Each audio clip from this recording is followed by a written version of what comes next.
যে স্টেশনে শেষ ট্রেন থামে সেখানে নাকি মানুষ ওঠে না, কারণ সেই ট্রেনে যাত্রীরা মানুষ নয়, তারা সবাই ছায়া।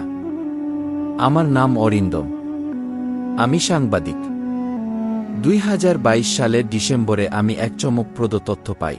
বাংলাদেশের উত্তরের এক প্রত্যন্ত এলাকায় বহু বছর আগে পরিত্যক্ত কাঞ্চনপুর রেল স্টেশন আজও নাকি জীবিত।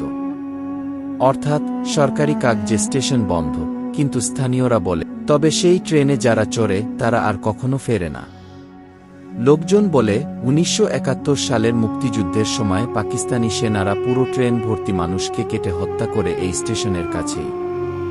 তারপর থেকেই এই স্টেশন অভিশপ্ত হয়ে যায়। অনেকে বলে ওই মৃত যাত্রীরাই এখন শেষ ট্রেনের যাত্রী। কেউ কেউ শপথ করে বলেছে তারা রাত 12:44-এ একটা ট্রেন আসতে শুনেছে, ধোঁয়া উড়েছে, বাঁশি বাজছে, কিন্তু কোনো ট্রেন চোখে দেখা যায়নি। আমি ক্যামেরাম্যান রুবেল আর লোকাল গাইড আজিমকে নিয়ে যাই। স্টেশনটি অদ্ভুত নির্জন, চারপাশে ঝোপঝাড়, ভাঙা টিকিট কাউন্টার, ছেঁড়া সাইনবোর্ড। কিন্তু সবচেয়ে ভীতিকর হল রেললাইন একেবারে মরিচা ধরা, বহু বছর ট্রেন না চললেও যেন এখনো চকচকে। আজিম আমাদের সাবধান করে দেয়, মধ্যরাত হলে কিছুতেই বাঁশির দিকে তাকাবেন না। আমরা হাসাহাসি করি, ভেবেছিলাম ও কুসংস্কার। হঠাৎ করেই পুরো স্টেশন কেঁপে ওঠে। আমি শুনতে পেলাম, কিন্তু ক্যামেরায় রেকর্ড হলো, একটা পূর্ণ ট্রেন, পুরনো স্টিম ইঞ্জিন, আর জানালা থেকে অসংখ্য হাত আমাদের দিকে নেড়ে ডাকছে। রুবেল চিৎকার দিয়ে ওঠে, অরিন্দম ভাই, ওই জানালায় তো আপনাকেই দেখাচ্ছে। আমি ভয়ে জমে যাই। ক্যামেরায় সত্যিই আমি নিজের মুখ দেখি, কিন্তু মৃত চেহারা, রক্তে ভেজা। ঠিক তখনই এক যাত্রী নেমে আসে।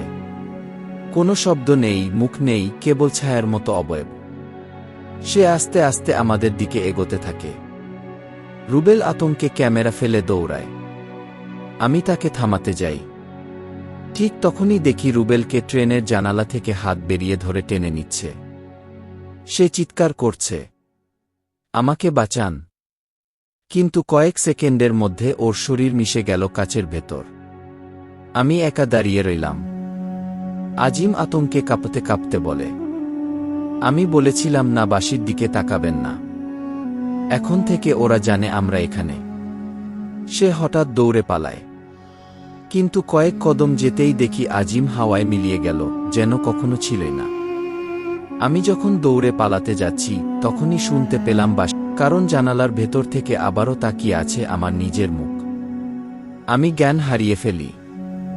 আজ 3 বছর কেটে গেছে। আমি এখনো বেঁচে আছি, কিন্তু কোনোদিন রাতে ঘুমোতে পারি না, কারণ প্রতি রাত 12:44-এ আমি জানালার বাইরে শুনি ট্রেন থেমেছে, বাঁশি বাজছে, আর ভেতর থেকে কেউ ডাকছে, এবার উঠ, অনেক দেরি হয়ে গেছে। পরের বার যদি মধ্যরাতে কোনো ট্রেনের শব্দ শোনো, ভেবো না এটা কাকতালীয়। হয়তো সেই শেষ ট্রেন, আর তার যাত্রীরা তোমাকেই খুঁজছে।